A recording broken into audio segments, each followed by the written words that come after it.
Cuando pensamos en caminar o hacer caminatas en invierno, asumimos muchas cosas. Entre ellas es que la mochila es totalmente distinta a la que usamos en verano. Y la otra es que el principal problema es el frío, por lo que cuanto más abrigado estemos, va a ser mejor.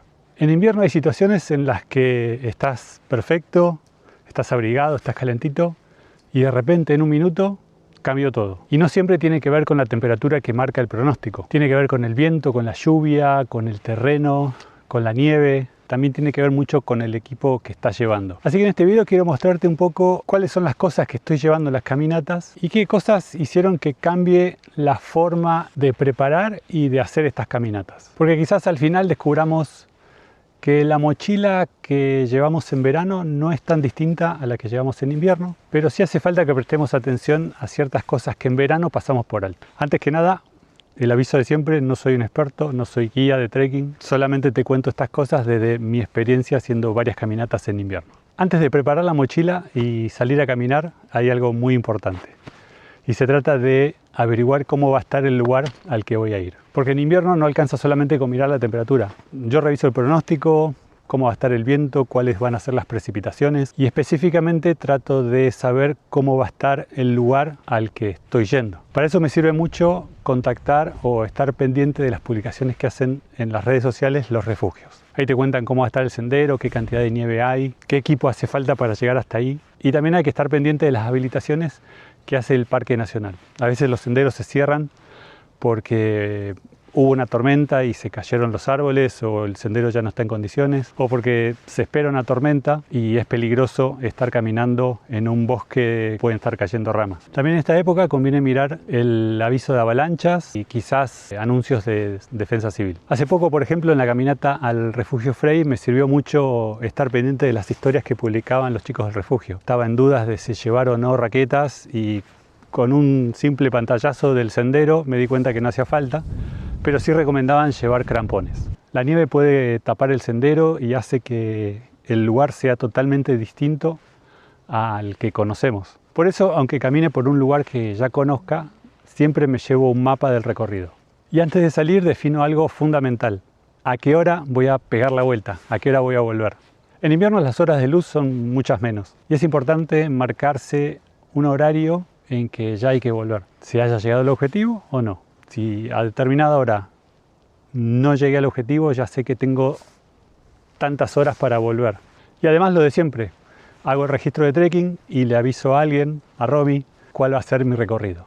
Y entonces aparece la pregunta más importante. Si el invierno cambia tanto el paisaje, cambia tanto el recorrido, ¿qué tengo que llevar para estar preparado? Cuando uno imagina una caminata en invierno, también se imagina una mochila totalmente distinta. Más grande, más llena de cosas, más abrigadas, más pesada y llena de equipamiento especial. Pero después de prestar atención a cómo vengo preparando la mochila, me di cuenta de algo. Me di cuenta que la realidad es bastante distinta. La base de mi mochila de invierno es prácticamente la misma que uso en verano. El refugio, el abrigo, la comida, las cosas electrónicas, protección solar y abrigo. Todo lo que normalmente llevaría para una caminata. Lo que cambio es agregar algunas cosas para responder a problemas específicos del invierno. Crampones, raquetas, polainas, guantes, gorros, el buff, ¿viste? El pañuelo que se usa, que tiene distintos usos. Y sobre todo ropa de repuesto. Y dependiendo de la duración y de las condiciones de la caminata, comida extra. Pero básicamente no es una mochila muy distinta. Es la misma mochila con algunas herramientas más. Y hay cosas muy simples que llevo siempre. Por ejemplo, bolsas. Llevo 2 bolsas de residuo que me sirven para aislar la mochila. Una bolsa de residuo la uso como contenedor de todas las cosas. O sea, agarro la mochila y meto la bolsa de residuos. Y ahí meto todo el contenido. Y me quedo con otra bolsa de residuos para la carpa, por ejemplo. Si está muy mojada, la meto adentro de esa bolsa y aíslo la humedad del resto de la mochila. Se puede usar una funda exterior, claro, pero cuanta más aislación le ponga a la mochila, mejor. Además, esa otra bolsa me sirve no solamente para aislar la mochila, sino para meter también la ropa mojada que en invierno no se va a secar más. También llevo protector solar y anteojos de sol. Entonces, como ves, la mochila no es muy distinta a la que llevo en verano, pero sí responde a problemas específicos. Entonces, ¿cuáles son esos problemas que hacen que necesitemos equipo extra? La nieve, evidentemente, cambia el paisaje y el terreno. Uno de los principales problemas no está en la temperatura. La nieve puede hacer que un lugar que conocemos parezca totalmente otro. La nieve puede ser blanda y profunda, puede estar congelada, puede parecer hielo. Y ahí aparecen dos cosas que en un principio pueden parecer que resuelven el mismo problema, pero son totalmente distintas. Los crampones sirven para caminar en nieve dura, en hielo o en nieve súper compactada. Y las raquetas sirven para caminar en nieve blanda y profunda. Y en conjunto con las raquetas se pueden usar las polainas. Las polainas envuelven la parte baja de la pierna para que no entre nieve en la bota. Los crampones, por ejemplo, los usé hace poquito en el Frey, donde en el último tramo se había compactado mucho la nieve y ya había hielo. Y las raquetas las he usado en otras temporadas, esta todavía no, para caminar en nieve profunda. Los crampones los veo más como una herramienta de seguridad y las raquetas las veo como una herramienta. Sin ellas no podría llegar a un montón de lugares. Son súper incómodas, las odio, pero me di cuenta que sin las raquetas no podría avanzar. En cambio, los crampones, directamente uno no podría transitar un nevero o un glaciar. Este equipo determina no solamente qué tan cómodo vas a estar, sino también hasta dónde podés llegar. Hay lugares donde sin crampones directamente no podés pasar. En cambio, sin raquetas uno podría avanzar, pero con muchísimo más trabajo. Y si no tuviera las polainas, seguramente terminaría con los pies empapados. Pero todavía falta algo, porque podemos tener el mejor equipo, las mejores botas, los mejores crampones, las mejores raquetas. Pero si hace frío, ¿no debería ser mejor abrigarme todo lo posible? Para mí, paradójicamente, el frío no es el peligro más importante del invierno.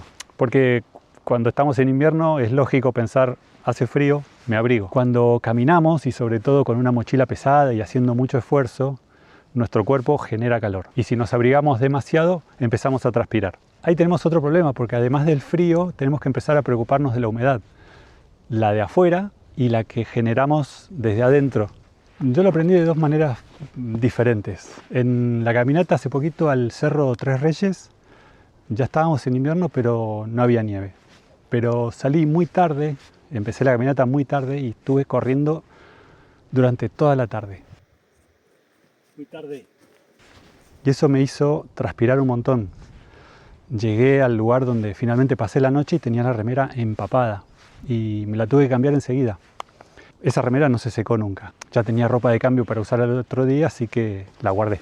Cuando hice Laguna Negra, cambié la actitud. Obviamente salí mucho más temprano y durante la caminata caminé más lento. Siempre controlando no generar demasiado calor, siempre controlando no caminar rápido para empezar a transpirar.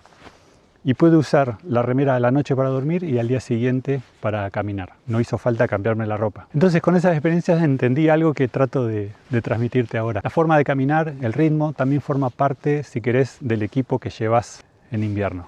No alcanza con tener buenas capas de abrigo, sino también cómo gestionarlas. Entonces, ¿cómo me he visto en invierno?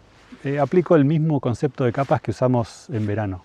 La capa que va pegada al cuerpo, que funciona para sacar la humedad que generamos, la capa de abrigo, que puede ser una o dos prendas de abrigo, y la capa aislante, que nos aísla del entorno, ¿sí? de la lluvia, de la nieve, del viento. Y obviamente sumo gorros, guantes, algún pañuelo, algún buff. Puedo llevar un pantalón impermeable, pero no necesariamente uso eso todo el tiempo. De hecho, prefiero empezar la caminata con un poquito de frío. Vas a ver que el cuerpo solo empieza a autorregularse. Si empiezo la caminata muy abrigado, es muy probable que después de un rato, de algunos minutos, ya empiece a transpirar. La transpiración humedece la ropa y reduce las propiedades de aislación que tienen. Si tengo mucho calor, me saco alguna capa. Y si sigo con mucho calor, tengo que bajar el ritmo. Pero en invierno, fundamentalmente, cuando dejo de caminar para descansar, para comer algo, ahí me abrigo inmediatamente. Porque es otra de las cosas que aprendí caminando en invierno. Puedes estar caminando súper cómodo, pero en cuanto te quedas quieto, la temperatura baja de golpe y la situación cambia rapidísimo. En Laguna Negra tuve una experiencia que me hizo pensar mucho sobre esto. El invierno te sorprende, el frío te sorprende. Puede ser muy engañoso, puedes estar bien, perfecto, y en un minuto dejar de sentir los dedos. De hecho, ahora tengo mucho frío. Esa experiencia me hizo entender que no hay que subestimar al frío. Te puede sorprender en cualquier momento. Y ahí ya no importa si tenés una campera excelente. Necesitas margen. Que tengas ropa seca, que tengas comida, que puedas calentar agua, que tengas una forma de volver al refugio y que te puedas proteger del viento. Por eso para mí caminar en invierno consiste más en saber anticiparse, abrigarse antes de tener frío y desabrigarse antes de tener calor. Entonces cuando hace frío la humedad pasa a ser un factor súper importante. En verano es súper fácil, transpirás y no pasa nada, se seca la ropa. Por eso es importante llevar una muda de ropa para cambiarte durante el día si te llegas a mojar la capa que está pegada contra tu cuerpo y para pasar la noche o simplemente para caminar el día siguiente. Algo piola que llevo es un aislante. El aislante que usamos para dormir, para poner abajo de la colchoneta, se puede llevar en invierno en caminatas cortas. Estás caminando por un lugar que hay humedad como este, donde hay nieve, te sirve para apoyarlo y sentarte encima. Entonces no te mojas y no tenés frío que viene del suelo. Lo que llevo para dormir es prácticamente lo mismo que llevo en verano, salvo la bolsa de dormir, porque llevo el aislante. En invierno reemplazo el aislante de goma espuma bien finito por uno más grueso, el tipo acordeón, la colchoneta inflable, la bolsa de dormir reemplazo la de 3 grados por la de -11 y un liner. En realidad con la de -11 estoy fenómeno. Y la almohada. La carpa que uso es la Nature Hike de Cloud Up 2. Es una carpa de 3 estaciones, pero en condiciones favorables funciona muy bien en invierno. Incluso después de haber sido masticada por los ratones ahí en el Chelten. Ten en cuenta que la ropa por sí sola no genera calor. Nuestro cuerpo funciona como una caldera. Si el cuerpo necesita generar calor, necesita combustible. Y para eso necesitamos comida. Y en invierno, la comida que podemos llegar a necesitar tiene que ser más calórica que la que usamos en verano. Acuérdate de llevar linterna, cargador y el cable para mantenerlo cargado. Y los bastones fundamentales para no resbalarse, igual que el calzado. En invierno es importante usar calzado con un taco para no resbalarse tanto. Si quieres empezar a salir en caminatas invernales, lo que yo haría es lo mismo que hice, por ejemplo, para empezar a salir a caminar solo. Arranqué por senderos conocidos, que ya los conocía en verano, entonces los empecé a caminar en invierno. Cortos del día, salidas cortitas. Y después, si son salidas de más de un día, ir a lugares donde hay un refugio cerca. Puedes empezar a probar el equipamiento y empezar a ver cómo responde tu cuerpo en el invierno. También puedes salir en grupo o contratar un guía. Entonces, después de todo esto, vuelvo a las preguntas con las que empecé el video. ¿Hace falta una mochila muy distinta? La verdad que no. La base es la misma y le agrego cosas que resuelven problemas específicos del invierno. Cuando hace mucho frío, ¿tenemos que preocuparnos solamente del frío? Descubrí que en las caminatas en invierno hay que gestionar mucho la humedad. La que viene de afuera y la que generamos nosotros mismos. Ya no pienso qué me voy a poner para no tener frío. Pienso cómo me voy a mantener seco. Porque al final el equipo no está solamente para sentirme más cómodo, sino que el equipo define hasta dónde voy a poder llegar. Bueno, espero que estos consejos te sirvan, salen de mi experiencia en estas caminatas en invierno con mucho frío. Gracias por estar ahí y nos vemos la próxima. Chao.